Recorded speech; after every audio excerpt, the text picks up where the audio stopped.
Estamos de volta, Educadoc. Cláudia Abreu, conta pra gente, quer dizer, continua falando pra gente sobre como a inclusão ela pode ser promovida de maneira eficaz nas escolas, né? A gente está falando sobre desafios, o que é que tem acontecido nas escolas, Cláudia?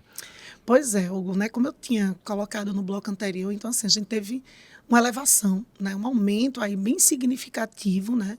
Em 2023 e muito provavelmente agora em 2024 a gente vai ver isso quando sair, né? O resultado do censo de 2024. A gente teve uma elevação grande, né, significativa do número de matrículas do público-alvo da educação especial, né, que são os estudantes com deficiências, síndromes, enfim, e transtornos, transtorno global de desenvolvimento e altas habilidades de superdotação. Então, esse público aí, né, compõe o público-alvo da educação especial matriculado, né, em escolas regulares. Então, é muito importante a gente frisar isso, tá, Hugo? Escolas em salas de aula comum, que não são turmas especiais e nem escolas especiais, né? A gente já falou Uhum. aqui que essa política ela não é mais defendida, Uhum.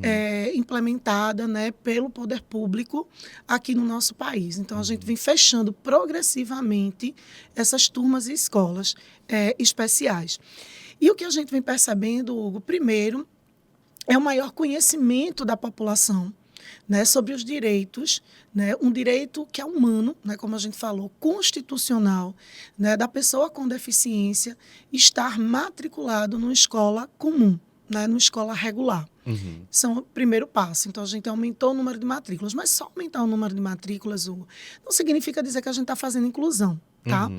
Então, a gente pode ter aí uma escola que está aceitando a matrícula desse aluno, mas ela ainda não pode estar sendo inclusiva, ela pode ainda estar sendo só, né, integrando esse estudante, ou seja, ele está lá, mas ele fica no cantinho da sala, ele não participa de todas as atividades e projetos desenvolvidos na escola.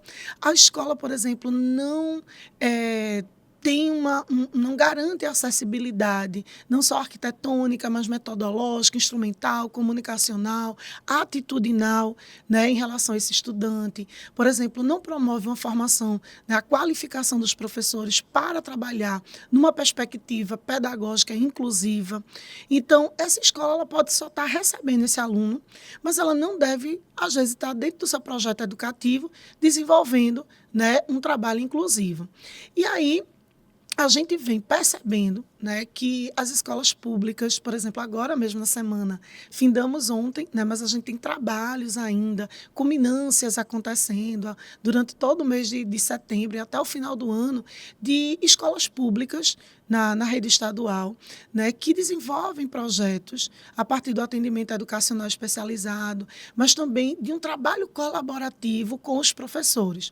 Então, Hugo, assim, ao mesmo tempo, né, que você tem um trabalho com a comunidade, que aquela escola desenvolve com a comunidade escolar, que o professor de língua portuguesa, matemática, história, geografia, como eu fui percebendo, né, nas escolas que eu venho visitando, acompanhando, por exemplo, vou trabalhar sei lá, um conceito matemático, e aí eu vou trazer um material sólido para trabalhar Uhum. como estudante. Percebo que eu tenho estudantes que assim têm uma percepção visual, né, uma aprendizagem visual melhor, né, do que ali o trabalho com a escrita. Então, tem professores que já estão utilizando essas ferramentas, né, metodológicas, didáticas, para poder incluir, garantir essa acessibilidade da aprendizagem desse estudante, né, com deficiência. Já fazem um trabalho mais integrado com o professor do atendimento educacional especializado. Muitas escolas, Hugo, durante essa semana promoveram, por exemplo, debates, palestras, rodas de conversa com os professores, com todos os alunos, com a comunidade, Agora você familiares, fala escolas públicas e particulares também. particulares também. Só que a gente ainda vê, digamos assim, menor número, sabe, Hugo? Uhum. Escolas privadas, né, da rede privada, trabalhando. Tá, Uhum. nesse sentido. Então, elas Uhum. desenvolvem trabalho que a gente vem percebendo um pouco mais pontuais. As Uhum. escolas públicas, de fato, é que vêm mais engajadas, Que né, nesse bacana. avanço, nesse movimento. E o que às vezes a gente também percebe é o seguinte, sabe, Hugo? Muitas famílias, né, que têm filhos com deficiência, optando, tá, em tirar o filho de escola privada e colocar em escola pública, porque vem percebendo que esse acolhimento, que essa inclusão, ela tem sido mais, digamos assim, mais fortalecida, ela tem sido mais eficaz na escola pública do que na escola privada. Veja, isso é bacana, né, da gente perceber, porque a escola pública, né, vem avançando, mas, ao mesmo tempo, a escola privada também precisa se adequar, porque a escola privada ela é uma concessão pública, tá, para funcionar, para atender. E aí, constitucionalmente, ela precisa seguir as mesmas regras da escola pública. Ela precisa seguir as mesmas diretrizes. Uhum. Então, a oferta de um atendimento educacional especializado, um projeto de inclusão, a acessibilidade, ela também precisa ser garantida na escola privada. Só que isso tem um ônus. E mesmo sabendo, né, que quando a escola privada ela é uma empresa, e a empresa ela tem que assumir, né, o ônus e o bônus. Então, ainda assim, a gente tem uma resistência muito grande de escolas privadas em querer assegurar esses direitos, né, ao estudante com deficiência. Então, muitos estão recorrendo, né, a matrículas nas escolas públicas. Mas isso é um outro enfrentamento que a gente também precisa ter, né, do ponto de vista social, do ponto de vista aí de direitos da pessoa com deficiência. Então, a gente vem percebendo um grande avanço. Não temos ainda um cenário ideal, mas a gente vem trabalhando, né, para isso. A gente percebe agora, com o retorno da SECADI, ou SECAD, enfim, né, depende aí da região que você está para chamar. Depende do sotaque, né?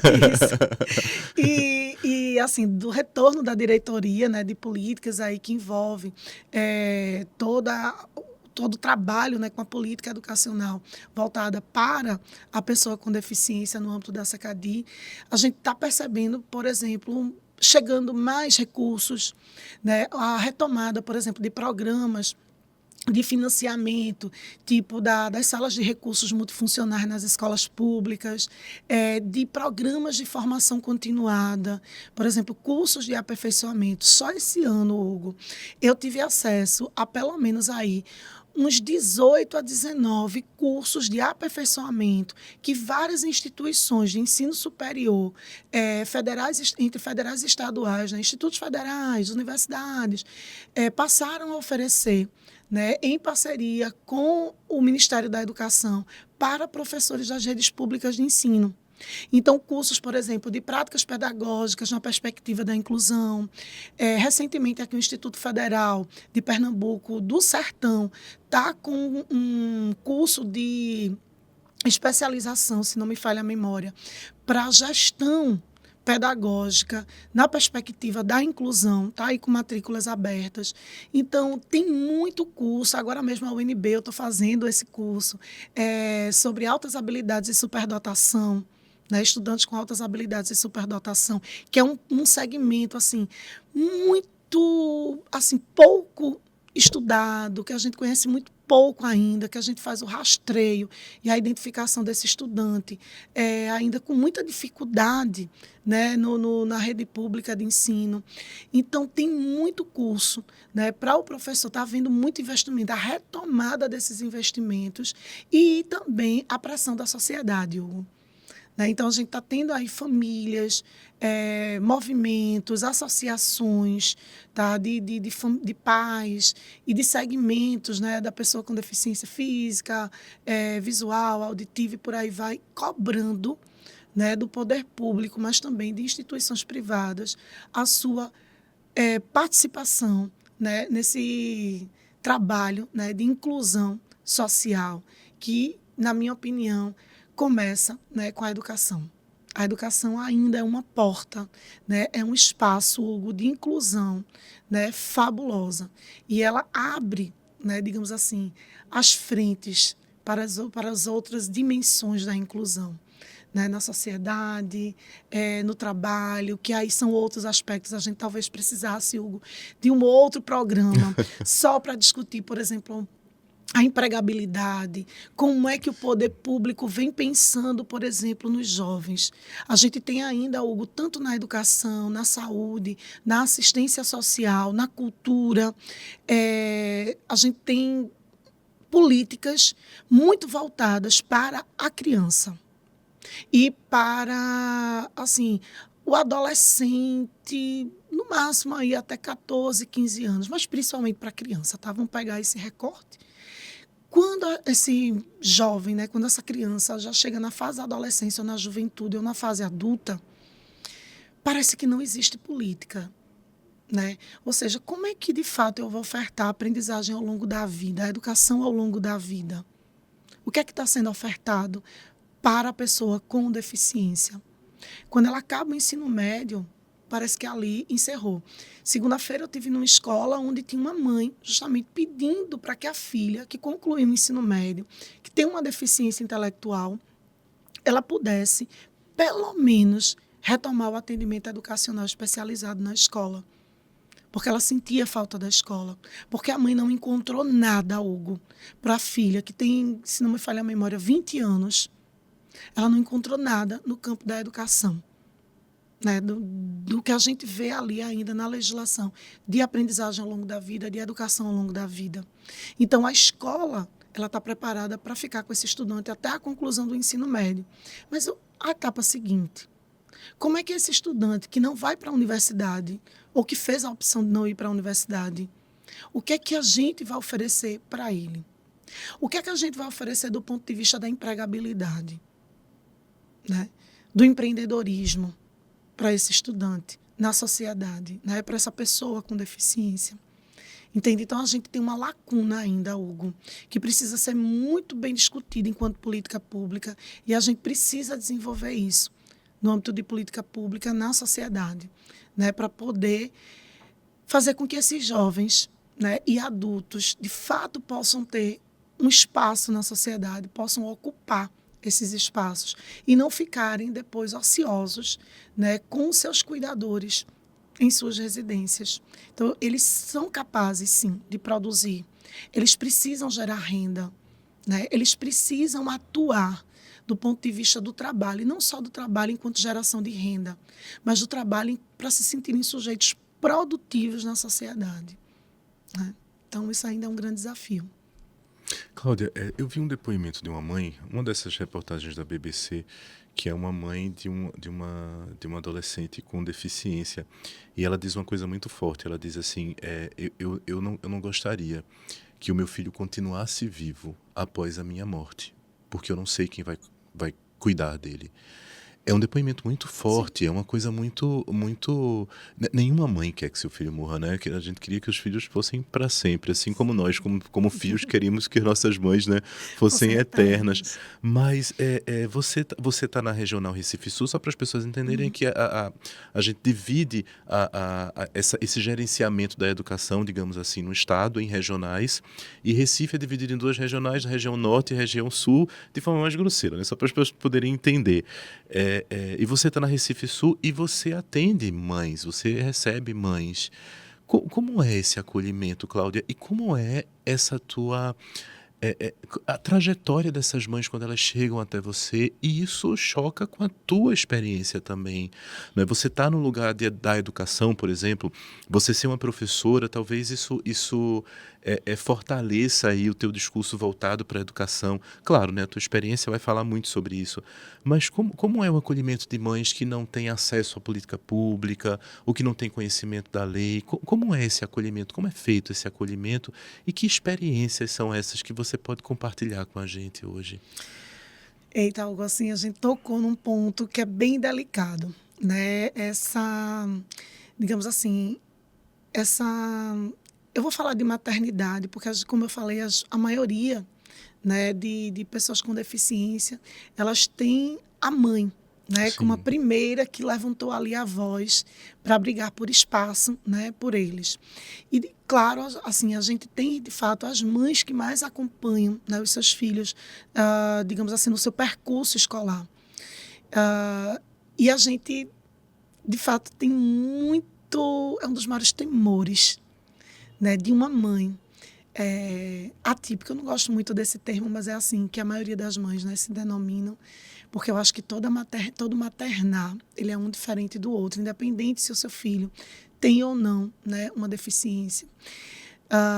E a gente né? Tem muito medo. Isso foi uma das coisas que me passou pela cabeça assim que eu soube do diagnóstico da minha filha. Esse era um dos meus medos, né? O primeiro medo era como a sociedade vai aceitar a minha filha. Esse era o meu primeiro medo. O segundo medo era, eu sou professora, né? E eu tive muitos alunos, né, com deficiência, num momento em que eu não tinha qualificação adequada, Hugo. E o meu segundo medo foi, a minha filha, ela, em decorrência da síndrome, ela vai ter uma deficiência intelectual. E aí eu só pensava nos desafios para a escolarização dela, para a aprendizagem dela. Esse era o meu segundo medo. E o terceiro medo era, quem vai cuidar da minha filha, né? Quando eu não puder estar mais aqui. E eu confesso, né, que mesmo a minha filha, né, tendo um pai presente, ainda assim, né, o meu medo era, e se ele vier a casar de novo? Né? Como é que vai ser? Vamos supor, eu vou embora, ele fica, como é que vai ser? A pessoa que vier, né, ocupar este lugar, como é que ela vai ser com a minha filha? Qual a relação que vai ser estabelecida? Será que vai ter, né, o mesmo zelo, o mesmo cuidado? Então, esse lado, né, do maternar, ele é muito delicado. Esses são medos que eu tento trabalhar, né, porque eu acho que eu preciso tornar a minha filha autônoma. E eu sempre tento deixar muito claro, né, para todos que estão ao meu redor, que o que é preciso, o que é que ela precisa, até que ela possa dizer também o que é que ela precisa. Tá? Então, eu acho que um pouco dessa minha fala está muito próxima do que a maioria das mães sentem, né? Desse medo, de quem é que vai cuidar, de quem é que vai zelar, de quem é que vai abrir os caminhos, às vezes assim, na foice mesmo, para poder abrir o caminho para o filho da gente, para a filha da gente poder trilhar. Porque é a gente que faz isso primeiro, até que eles tenham autonomia de fazerem isso sozinhos. E a gente recebe mães assim. Então, quando eu cheguei, né, para trabalhar com a educação especial, com a educação inclusiva na gerência regional, eu comecei na Metro Norte ano passado e vim esse ano para Recife Sul. Eu sempre coloquei, né, para todo mundo que quando uma mãe, né, vier conversar com a gente, vier cobrar, às vezes ela vem de uma forma muito exaltada. É uma mãe que está cansada. É uma mãe que está pedindo socorro. É uma mãe que precisa primeiro ser acolhida. Que a gente diga assim, vem cá, senta aqui. Eu vou te escutar. Tem um jargão, né, que a gente escuta às vezes assim, por onde a gente passa. Essa é uma mãe de MP. Sabe o que é mãe de MP? Não. É mãe de Ministério Público. É isso, Hugo. Essa aqui é uma mãe de MP. Eu tenho medo de mãe de MP. Mãe de MP, mãe de Ministério Público. É aquela mãe que, por tudo, ela vai entrar no Ministério Público. Por quê? Porque ela sabe que se ela não for para o Ministério Público, né, brigar aí nesse órgão de controle, que vai dar voz a ela, vai dar voz ao direito do filho dela, ela não vai encontrar outro espaço, porque ela já passou por tantos lugares e recebeu muito não. Uhum. Ela recebeu muito não, ela encontrou a porta fechada, ninguém a ouviu, sabe? Ninguém comprou a briga com ela. Então, eu vivo também nesse trânsito, né? Entre ser, né, uma servidora, né, que está ali para dar conta, né, daquilo que o Estado, né, o que a legislação, os marcos normativos legais, eles preveem, mas também tem esse lado, né, como mãe. E fico transitando, tentando entender e atuar nesses dois campos, nessas duas dimensões.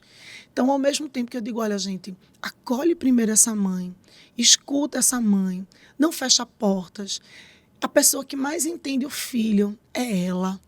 Então, se a gente quer saber como é que o filho dela é, como é que a gente pode contribuir para o crescimento dele, né, do ponto de vista pedagógico, da aprendizagem, mas também do ponto de vista humano, atitudinal, escuta primeiro essa mãe ou escuta a família, que é responsável por esse estudante.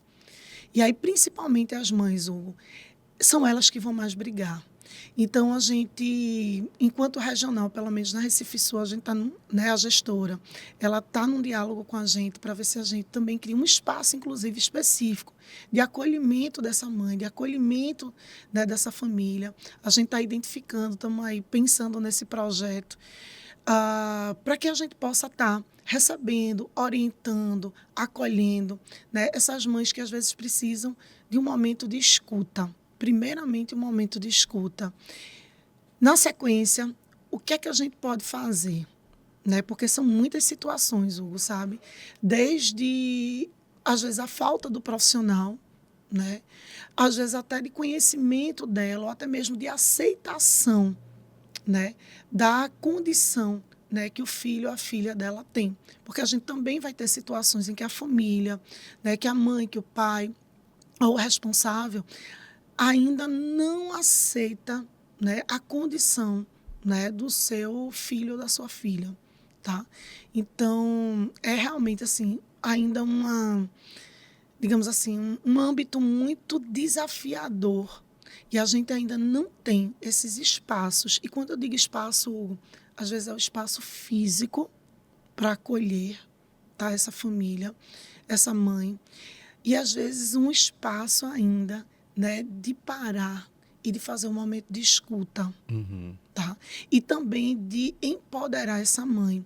Porque eu sempre digo, se a gente tiver essas mães, né, como parceiras da escola, a gente vai avançar muito, Certamente. né? Muito, muito mesmo. A gente tem muito a aprender com elas, né, com essa mãe, com essa família.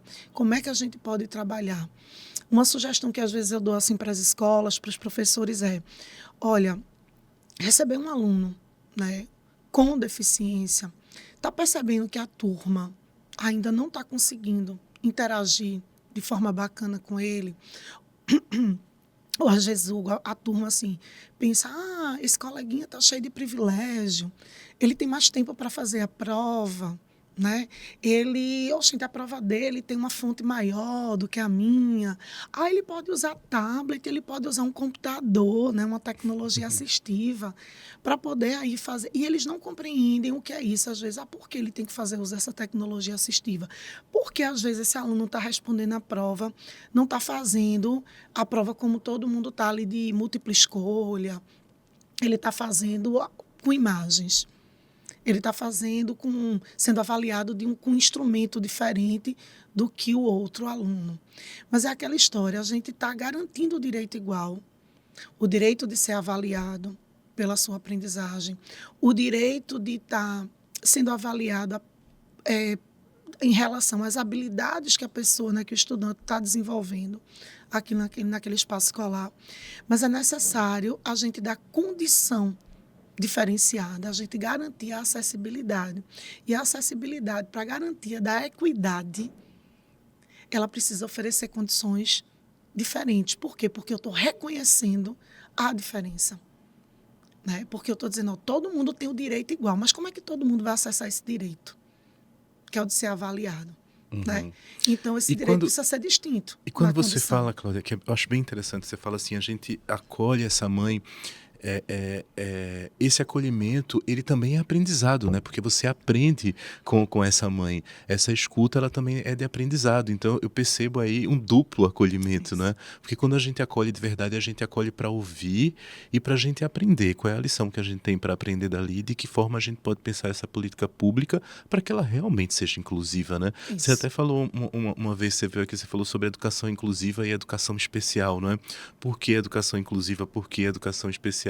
E você fala que inclusive é para todo mundo. Isso. A escola é para todo mundo, é para qualquer estudante, independente da idade. Você foi gerente você foi gerente da educação de jovens, adultos e idosos, né? Então, independente da idade, a educação, ela é uma política pública universal, né, Cláudia? É para todas as pessoas. Cláudia, a gente tem pouquinho tempo para encerrar, né? Um minutinho. O que a gente pode pensar aí para essas outras semanas comemorativas, ou semanas de alusão, ou semanas de reflexão, sabe? Porque a gente tem muita coisa, né, para pensar, para comemorar, não é? Também a chegada dos nossos filhos e filhas é uma grande comemoração, né, Cláudia? Mas o Isso. que é que a gente tem aí já para pensar para o resto do ano na perspectiva da educação especial? O que é que tu traria aí para a gente de provocação, para a gente refletir? Primeiro, Hugo, eu acho que quando a gente pensa em inclusão, né, como você próprio reforçou, a gente está falando aqui de inclusão para todo mundo. Né? Essa semana eu estava vendo um programa e aí justamente uma das debatedoras dizia, olha, não há espaço mais na sociedade para a gente debater se a inclusão de A, de B, de C, todo mundo precisa ser incluído e todo mundo vai precisar praticar a inclusão. Tá? Então, isso é um primeiro ponto. Incluir é uma responsabilidade de todos e todas. Então, incluir desde eu estar na fila, né, de uma farmácia e eu estar reconhecendo que aquela fila ali, né, que é prioritária, ela precisa ser respeitada, porque tem pessoas que têm uma condição que não consegue esperar tanto tempo para estar na fila, tá? É preciso que eu reconheça que o meu colega de trabalho, né, que, por exemplo, eu trabalhei com uma colega surda, que todo mundo precisa superar a barreira comunicacional com ela. As pessoas pouco falavam com ela porque ela é surda. E ninguém, às vezes, se predispunha a aprender a língua brasileira de sinais com ela, né? Então, assim, me ensina, né? Eu quero aprender a ler aquele sinal. Me ensina. Entende, Hugo? Então, assim, eu não preciso ficar falando pausadamente lá para que ela pudesse fazer a minha leitura labial. Né? Então, assim, eu preciso aprender a tua língua, né? Para eu poder me comunicar melhor com você. Então, primeiro ponto é a gente entender que inclusão é para todos. O espaço que me cabe precisa caber todo mundo com direito à acessibilidade. Né? A condição de acessibilidade precisa ser assegurada. Eu acho que o segundo ponto é a gente estar aberto, Hugo. É a gente não achar, eu acho que eu falei isso aqui no programa anterior, que uma família, que uma pessoa com deficiência é coitadinha. Que a família que recebeu ali, você recebeu um anjo, você é uma mãe guerreira, Deus só dá, né, a pessoas especiais, um filho, né, como eu escutei semana passada eu fazendo feira de hortifruti, uma pessoa parou, falou com a minha filha e disse, sua filha é linda, né, assim, como se, assim, se ela não tivesse a deficiência, ela não pudesse ser linda também, ou só porque ela tem a deficiência, enfim, sabe? Então, Aham. ela é linda, não é linda porque ela tem uma deficiência e tal, não. Então, assim, e a pessoa dizer, olha, você é uma mãe privilegiada, né? Porque Deus só dá, né? Uma filha como ela para pessoas como você, que é especial. Não, gente. Olha, tem uma estatística aí que a partir da próxima geração todo mundo vai ter pelo menos uma pessoa na família com deficiência. Sim, sim, Então estejamos todos aí preparados, Hugo. sim. Sabe?